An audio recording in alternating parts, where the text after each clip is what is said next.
Hi there, this is David Weiner with AppWorks, and I'm here to present the Value Picker Smackdown. My presentation is going to be how to create the simplest filtered value list for picking related values, but a subset of related values from another table. So for example, in this scenario, you might have a person table, and you want to attach a company to that person. So we've got a company table as well. And the companies can be active or inactive, depending on the contents of the status field. So what we want to do is, from the person side, be able to select from a dropdown from only the active companies. So we don't want to see any of the inactive companies. In situations where you have a lot of related records, you don't want to see hundreds and hundreds of records in your dropdown. So the first thing we want to do is make a value list that will show us the companies. And when we go into layout mode from here, we select the ID company field from the person table, and we want to put an ID of a specific company in here, which will then relate that one company to this person record, and we'll be able to see the company name and address and city from this person.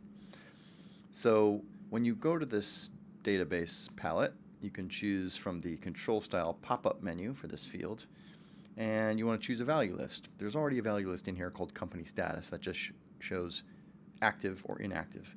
In this case, what we want to do is make a new value list, and we're going to call this active companies. And what we want to do is use value lists, values from a specific table and a specific field in that table. In this case, what we want to do is be able to choose from the companies. And there's actually two pieces of information we want to see in that value list. The first is the primary key.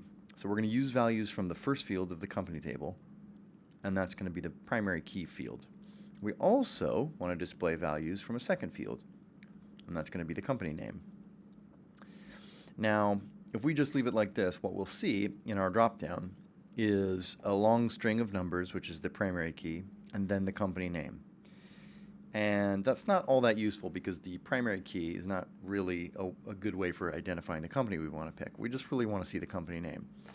So we're going to show values only from the second field. Now what this does is it just displays this company name. The primary key is actually the piece of data that's going to be deposited in the field when you choose from the dropdown, but you don't actually see it because it's not useful. So I'll show you what that looks like. At the moment, we're going to hit OK. We're going to back out of all these. And now we have the active companies values list showing on this field. When we go back into browse mode, when we select this, we can now see all of the companies in the company table. Now, if that was a lot of companies, this list would be far too long. And so what we want to do is have this only show us the active companies. So there's one other step we have to do here. We have to go to Manage Database, and we have to make a new relationship.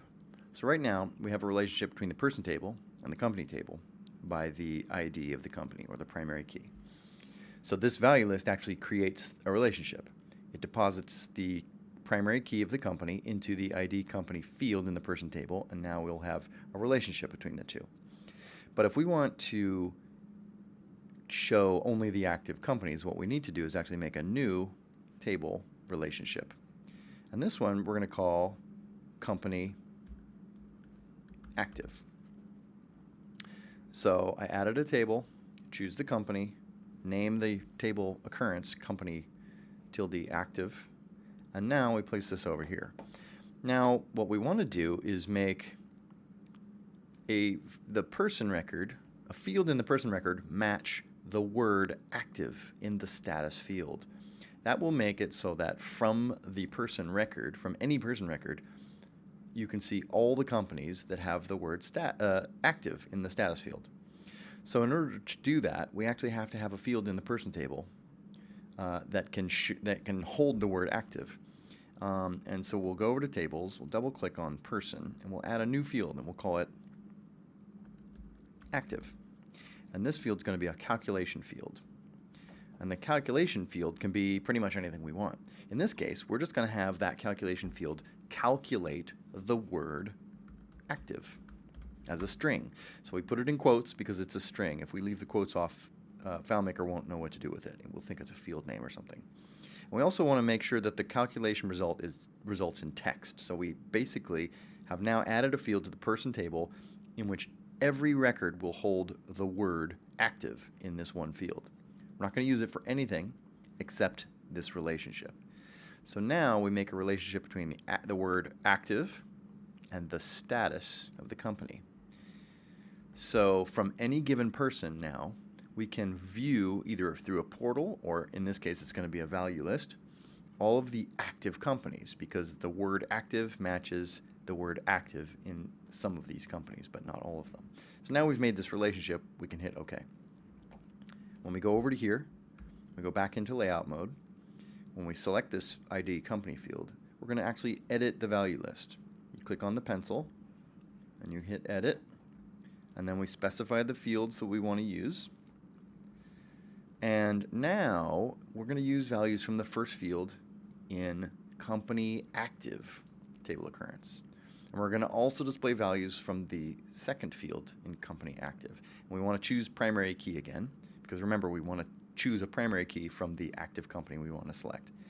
But we want to show it by the company name, because we can't really tell what company it is by looking at the primary key.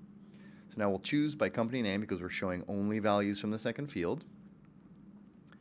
And this time we're going to change this checkbox to include only related values starting from person, which means that we're only going to see values from company active that are related to the person record, which of course will be, now that we've set up the relationship, only active companies. If we hit OK, and we hit OK and we back out of all the dialogues, and we come back into browse mode, now when we select this, it only shows us active companies. If we go back to the company table and we choose essential stuff and we make it active and we go back to person, now when we choose this, you can see essential stuff is now part of the active companies dropdown. Now we can make a relationship between the person and a company. And that's how you do it. It's the easiest way to do it, and I hope you vote for my video. Thank you.